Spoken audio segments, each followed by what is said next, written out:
नमस्कार, मैं हूं आपके साथ अभिषेक पुंडी। गुजरात में अब तक 5 उम्मीदवारों ने टिकट वापस कर दिया है और मोदी शाह को समझ में नहीं आ रहा कि वो करें तो क्या करें। और इससे एक और संकट पैदा हो जाता है कि आखिर 400 प्लस का जो सपना है वो पूरा कैसे होगा। गुजरात में 26 लोकसभा सीटें हैं, ऐसे में कहीं कांग्रेस इन सीटों पर बाजी न मार ले, यही मोदी और शाह की टेंशन है। क्या है पूरा मामला, इस रिपोर्ट में देखिए।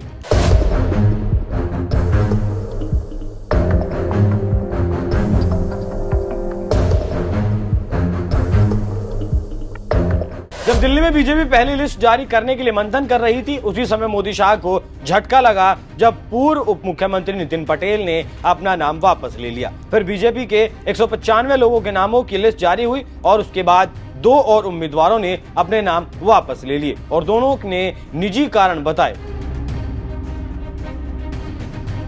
वडोदरा की मौजूदा बीजेपी सांसद रंजन बेन और साबरकांठा से बीजेपी के उम्मीदवार भीखाजी ठाकुर ने अपना नाम वापस ले लिया। लेकिन इस कदम से मोदी शाह की किरकिरी होने लगी और सवाल पूछा जाने लगा कि आखिर तीसरी बार कंफर्म है आना और मोदी जीत की गारंटी है तो टिकट मिलने के बाद भी अपने घर से क्यों भाग रहे हैं। बीजेपी प्रवक्ता और मोदी शाह के भी पसीने छूटने लगे कि आखिर गुजराती ऐसा क्यों कर रहे हैं। अब उसी कड़ी में गुजरात बीजेपी से ही मोदी शाह के लिए बड़ी दुखद खबर सामने आई है।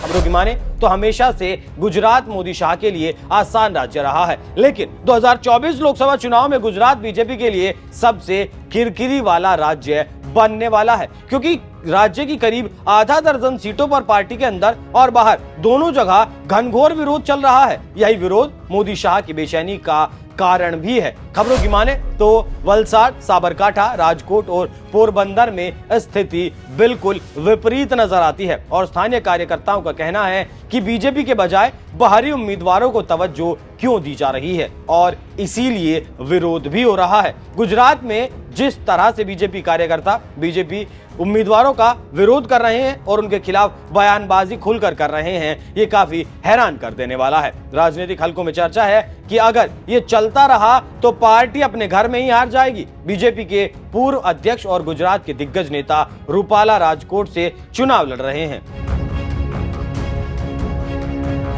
पुरुषोत्तम रूपाला को भारी विरोध का सामना करना पड़ रहा है। केंद्रीय स्वास्थ्य मंत्री और कभी मुख्यमंत्री के दावेदार रहे मनसुख मांडविया पोरबंदर में भारी विरोध झेल रहे हैं और जानकारों की माने तो मनसुख की हालत वहां खराब है। इससे आप समझ सकते हैं कि क्यों मोदी शाह परेशान है और इसका क्या कारण है।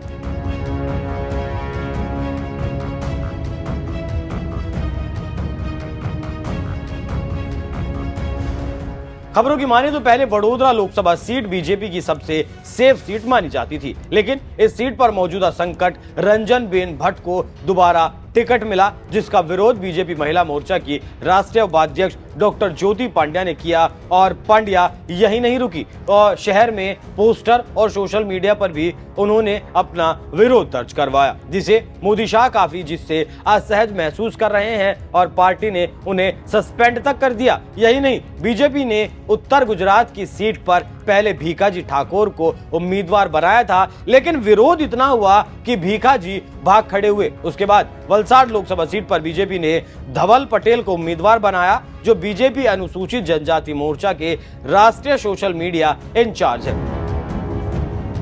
लेकिन वलसाड में धवल का सोशल मीडिया में जमकर विरोध चल रहा है। धवल के विरोध का जो सबसे बड़ा कारण माना जा रहा है वो है पैराशूट उम्मीदवार धवल नवसारी के रहने वाले हैं। इसी तरह राजकोट से बीजेपी ने अपने लोकप्रिय नेता पुरुषोत्तम रूपाला को उतारा है। रूपाला की उम्मीदवारी का वहां पर दरबार समाज खुले तौर पर विरोध कर रहा है। विरोध के पीछे की कहानी यह है कि क्षत्रिय समाज का विरोध इतना जबरदस्त है कि रूपाला की नींद हराम हो गई। लेकिन बीजेपी परेशान नहीं, लेकिन ये उसके लिए खतरनाक जरूर साबित हो सकता है।